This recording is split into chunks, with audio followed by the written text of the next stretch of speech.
Ils étaient des dizaines ce mardi, tous vêtus de blanc, à se rendre au mausolée d'Ahmed Sékou Touré. Qu'ils soient ministres, hauts fonctionnaires de l'État ou simples anonymes, tous viennent se recueillir sur le tombeau du premier président de la Guinée indépendante, mort il y a exactement 40 ans. Oyebea Vogui est le secrétaire général par intérim du PDG RDA, héritier du parti unique de Sékou Touré. Il salue les gestes du gouvernement de transition en faveur de l'ancien dirigeant. Il faut être reconnaissant et redevable vis-à-vis de cette réhabilitation.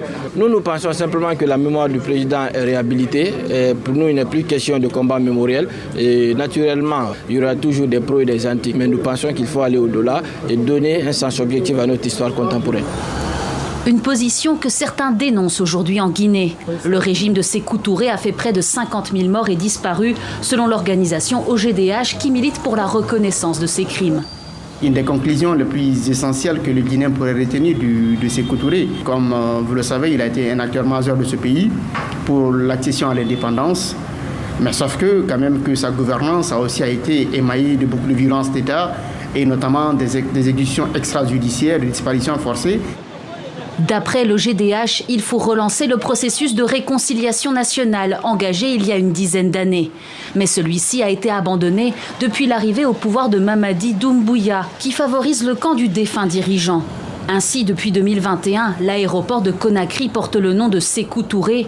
Quelques mois plus tard, les Cases de Bellevue, une vaste propriété de la banlieue de la capitale guinéenne, a été restituée à la famille de l'ancien dirigeant. L'ambivalence de Sékou Touré est également au cœur du travail des historiens qui ne sont pas étrangers aux débats qui traversent la société guinéenne.